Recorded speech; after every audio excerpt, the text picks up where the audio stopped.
This is Sakshi Verma. Welcome back to my YouTube channel easy learning concept. तो आज हम लोग डिस्कस करेंगे अबाउट जुडिशियल एक्टिविज्म।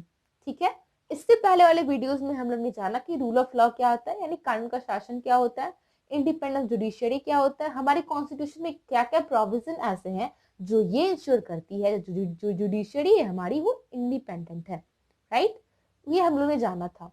इसके बाद अपॉइंटमेंट जाने थे, फिर रिमूवल जाने थे हम लोग ने, उसके बाद से एग्जाम्पल्स भी हमने डिस्कस किए थे, उसके बाद से लास्ट वीडियो में हमने डिस्कस किया था jurisdiction of supreme court.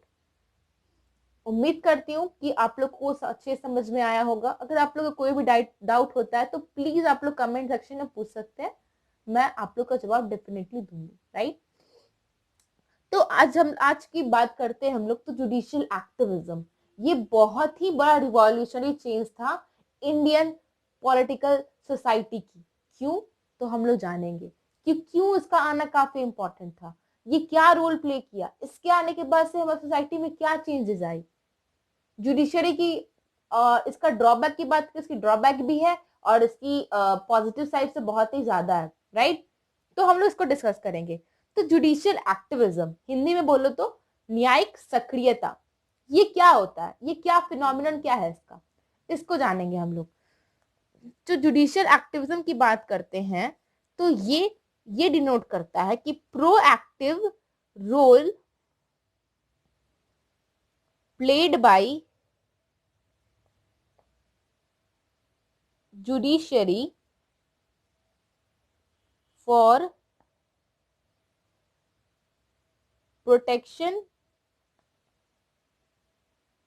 Of rights of citizen. ठीक है, तो प्रोएक्टिव रोल किसका, प्रोएक्टिव रोल तो जुडिशियरी का एक बहुत ही सक्रिय भूमिका जब जुडिशियरी निभाती है सोसाइटी में तो उसको क्या बोलते हैं, जुडिशियल एक्टिविज्म। ठीक है, अगर जुडिशियरी सक्रिय ना हो तो हमारे कॉन्स्टिट्यूशन को क्या कर दे, हम सरकारें और इतनी सारी विधायिका हैं, ये किसी पर्टिकुलर पार्टी की बात नहीं है, अगर हमारा जुडिशियरी सक्रिय ना रहे तो काफी एक डिस्टेबलाइजेशन की स्थिति आ सकती है हमारी सोसाइटी में। इसीलिए जो जुडिशियरी का जो रोल है किसी भी डेमोक्रेटिक कंट्री के लिए काफी इंपॉर्टेंट हो जाता है, because it act as an interpreter of the constitution, it act as the guardian of the constitution, it act as a protector of the rights of citizens। इसीलिए काफी इंपॉर्टेंट हो जाता है। राइट, है ना। तो ये जो मेथोडोलॉजी थी जुडिशियल एक्टिविज्म की वो एक्चुअली यूएस ओरिजिन की है। राइट, ये यूएस से ही लिया गया। ठीक, इसकी जो ओरिजिनेटर है इस मेथोडोलॉजी की वो यूएसए ही है। ठीक है, तो यूएसए से ये कंसेप्ट जो है वो ऑरिजिनेट किया। राइट, नाउ अब जुडिशियल एक्टिविज्म के कुछ इंस्ट्रूमेंट्स आप लोग के पढ़ने होंगे, आपके बुक में मेंशन है पीआईएल के बारे में। पीआईएल जनहित याचिका जिसे बोलते हैं। ठीक है ना, पब्लिक इंटरेस्ट लिटिगेशन। ठीक है, नाउ ये अब क्या होता है, इससे इसके इसके जाने से पहले 1979 की बात करेंगे। तो 1979 में पीआईएल लगभग आया था। ठीक है, और इसके जो मेन जो कहो तो इंट्रोड्यूस करने वाले पीएन भागवती थे। ठीक है, ये आपकी एक एक्स्ट्रा फैक्ट वाली बात है। ठीक है, आप लोग इसे याद रखना। ठीक है, जब आप लोग हायर क्लास में पढ़ोगे तो आप लोग को जानना होगा इनके नाम के बारे में। ठीक है, तो इनको जो मेन जो पीआईएल के लाने वाले पीएन भागवती जी थे। राइट, 1979 के पहले क्या होता था कि जो भी पर्सन, जैसे कि मान लीजिए आपके कोई भी फंडामेंटल राइट्स का कोई हनन कर रहा है, कोई वायलेट कर रहा है, तो आप लोग सुप्रीम कोर्ट जाते थे और जो भी जजमेंट था सुप्रीम कोर्ट सुनाती थी, बस काम खत्म। लेकिन 1979 के बाद क्या हुआ, एक रिवॉल्यूशनरी चेंज आया हमारे सोसाइटी में। नाउ क्या हुआ कि जरूरी नहीं है कि वो एग्रीवेट यानी जो पीड़ित व्यक्ति है वही पिटिशन फाइल कर सके, उसके बिहाफ में कोई दूसरा भी केस फाइल कर सकता है। राइट, तो उसी को क्या बोलते हैं, PIL, cases not filed by aggravate person. PIL में क्या हो जाता है कि जो केसेस, जो याचिका होगी वो पीड़ित व्यक्ति पास नहीं करेगा, पीड़ित व्यक्ति उसको नहीं भेजेगा, राइट। वो पीड़ित पीड़ित व्यक्ति उसको फाइल नहीं कर सकता। उसके बिहाफ में कोई एनजीओ हो सकता है, क्या कोई समाज सेवी हो सकता है, राइट, वो कर सकता है। ठीक है, तो पीआईएल में यही होता है कि केसेस जो है वो एग्रीवेट पर्सन फाइल नहीं कर सकते। ठीक है, तो ये ट्रेंड कब सेट हुआ? 1979 के बाद। तो ये आपको पॉइंट समझ में आया होगा। अब क्या हुआ, जब ये पीआईएल का कंसेप्ट हमारे कंट्री में आया तो बहुत सारे ऐसे वॉलंटरी ऑर्गेनाइजेशंस आ गए जो कोर्ट के पास ये जान के कहने लगे कि भाई देखो कि बहुत सारे पुअर व्यक्ति की बेटर कंडीशन, बेटर लाइफ के बारे में पिटिशंस फाइल करने लगे। फिर जो प्रिजनर्स के जो राइट थे, ये सारे केसेस सुप्रीम कोर्ट सुनने लगी। इस कारण से क्या हुआ, बहुत सारे केसेस सुप्रीम कोर्ट के पास आ गए। ठीक है, क्योंकि अगर हम लोग केस फाइल कर किसी भी बिहाफ में, ठीक है ना, तो ऑब्वियस सी बात है, अगर हमारी कंट्री इतनी बड़ी आबादी वाली है तो बहुत सारे इश्यूज आते हैं, मामले आते हैं। यहाँ पे बहुत सारे इंसान जो बहुत ही गरीब है, खाना नहीं मिल पाता, तो बहुत सारे वॉलंटरी ऑर्गेनाइजेशन जो इनके लिए काम करते हैं, राइट। तो ये लोग जाके केसेस फाइल करने लगे और ये केसेस का अमाउंट बढ़ते ही गया। हम लोग सभी जानते हैं कि कुछ 3.5 करोड़ केसेस पेंडिंग है। ठीक है ना, तो ये सब क्या है, जो ये इसको एक इजी मैकेनिज्म लाया गया हमारी सोसाइटी में कि जरूरी ना हो कोई भी पढ़ा लिखा इंसान ही कोर्ट अप्रोच करे। जो करीब है, जो पढ़े लिखे नहीं है, उनके भी बिहाफ में कोर्ट के पास ये सारी पिटिशंस को दायर करने वाला कोई होना चाहिए, राइट। तो उनके राइट के प्रोटेक्शन का भी बात सुप्रीम कोर्ट में होने लगा और ये काफी पीएल इंपॉर्टेंट इंस्ट्रूमेंट बन गया किसका, जुडिशियल एक्टिविज्म का, राइट। और पहले क्या करती थी सुप्रीम कोर्ट जुडिशियरी की, जो केसेस उनके पास आते थे उनको ही डील करते थे। लेकिन अब क्या लगा था कि न्यूज़पेपर के थ्रू भी कोई आया बात तो उसको भी वो लोग अपने सुनवाई करते थे। फिर अगर कोई पोस्टल कंप्लेंट आया फिर उसको ही सुनवाई करते थे। काफी एक डायनामिक बन गया, राइट।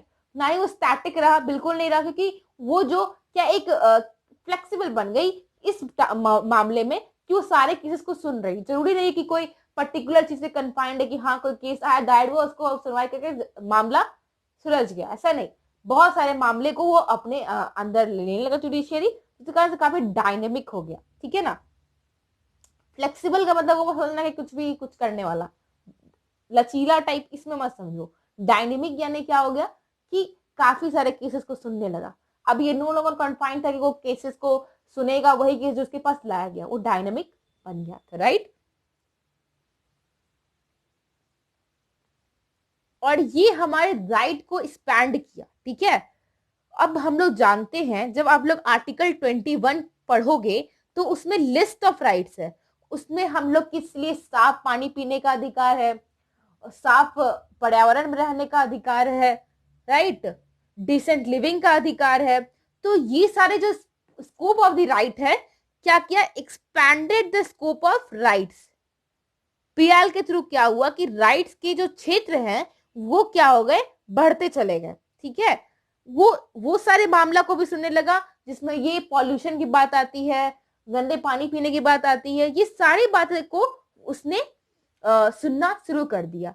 फिर दूसरा बात क्या हुआ, ठीक है, दूसरा बात क्या हुआ कि जो जुडिशियरी है हमारी, वो पुअर्स के राइट के लिए भी, राइट्स के प्रोटेक्शन के लिए भी कुछ कंसर्न दिखाया उसके थ्रू, पीआईएल के थ्रू, राइट। क्योंकि पुअर पीपल के पास तो खाने के पैसे भी नहीं होते, तो क्या ही वो जुडिशियरी को अप्रोच करेंगे, राइट। लेकिन पीआईएल आने के बाद क्या हुआ कि उन लोगों की राइट्स के बारे में बात होने लगी जो अभी तक गली में बैठे हुए थे, अपने खाने के लिए ही सोचते रहते थे, उनके राइट्स के बारे में भी यहाँ पे बात करने लगा, होने लगा इस पीआईएल के द्वारा। तो ये काफी पॉजिटिविटी हमारी सोसाइटी में लाई। लेकिन कुछ इसके नेगेटिव साइड्स भी है जो हम लोग दोनों एस्पेक्ट्स को जानेंगे। पहले पॉजिटिव एस्पेक्ट्स को समझते हैं हम लोग, ठीक है।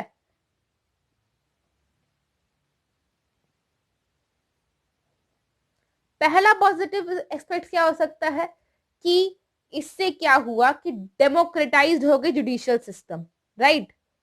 ये सब की बातें सुनने लगी, चाहे वो गरीब हो अमीर हो, नो मैटर वो किस सेक्शन से आता है, किस क्लास से आता है, तो डेमोक्रेटाइज कर दिया, सारे पीपल्स की बात को सुनना शुरू कर दिया। ठीक है,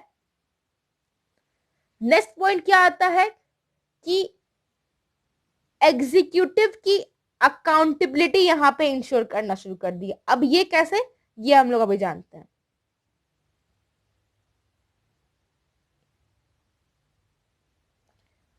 एग्जीक्यूटिव अकाउंटेबिलिटी क्यों है यहां पे लिखा हुआ, ये हम लोग जानते हैं, यानी कार्यपालिका की जवाबदेही। कार्यपालिका क्या करती है आप लोग जानते हैं कि जितने सारे रूल्स रेगुलेशन जो हमारी पार्लियामेंट बनाती है, तो उसको इंप्लीमेंट करने का अधिकार किसके पास होता है, एग्जीक्यूटिव के पास होता है।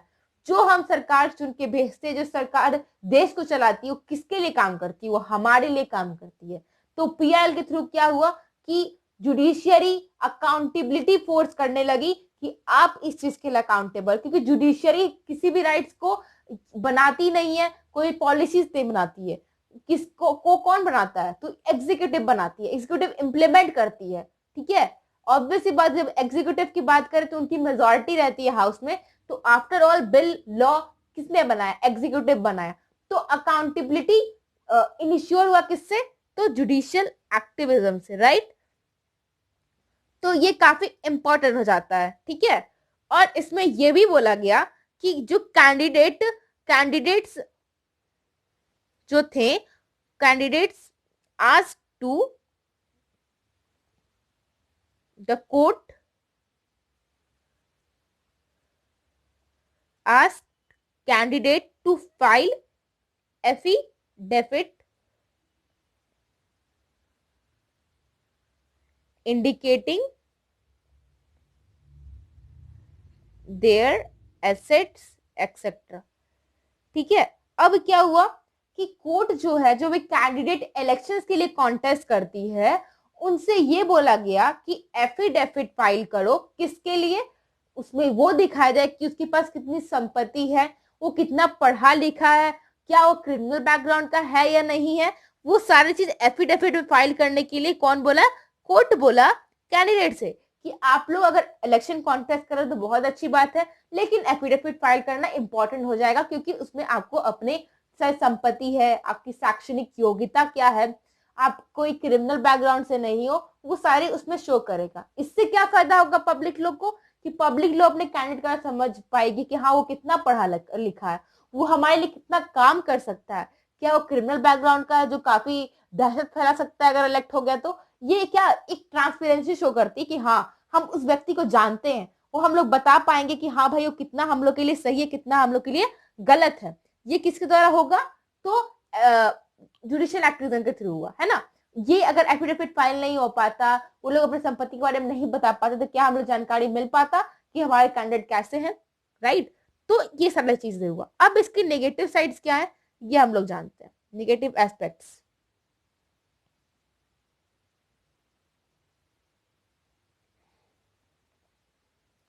पहला क्या होगा कि overburden the,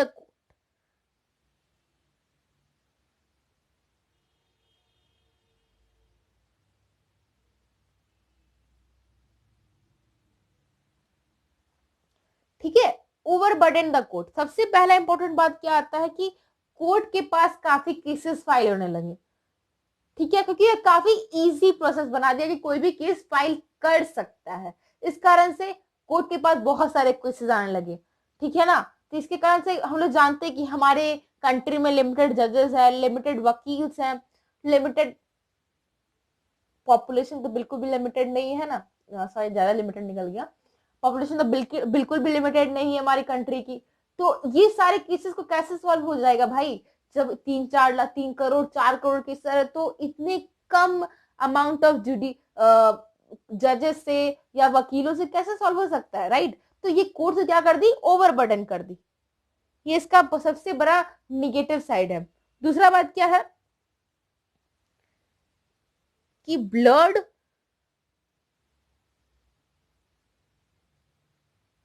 line of distinction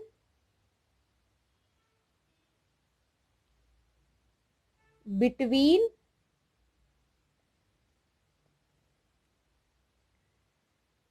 executive and legislature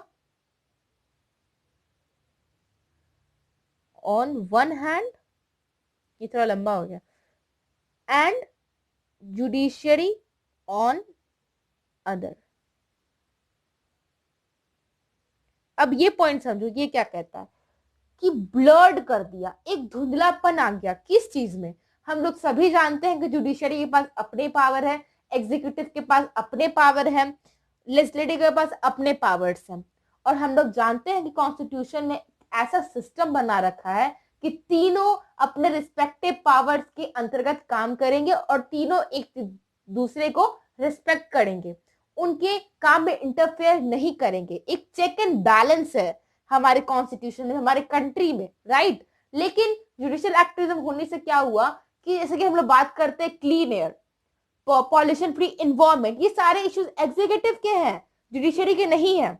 इसका से क्या हुआ, एक धुंधलापन आया उनके रिश्तों में, जुडिशरी के एग्जीक्यूटिव के साथ, जुडिशरी के लेजिस्लेशन के साथ, ठीक है ना। ये सारे चीज कौन इंस्योर करते हैं, कौन कानून कौन बनाता है, कानून कौन पालन करवाता है, एग्जीक्यूटिव और लेजिस्लेचर, ठीक है। इस कारण से क्या हुआ कि कोर्ट को उन सारे मामलों को देखना पड़ जा रहा है इसके थ्रू जो उसके विषय में है ही नहीं, उसके पावर जुडिक्शन में है ही नहीं। तो क्या हुआ, इनके रिश्ते में एक ब्लड आया, एक धुंधलापन आया। तो ये इसका सबसे बड़ा मेजर ड्रॉबैक हो गया कि जो रिलेशंस है उसमें एक धुंधलापन आया, तीनों आपस में रिलेशन में, राइट। जो कि हमारा सिस्टम क्या है, चेक एंड बैलेंस पे चलता है ना।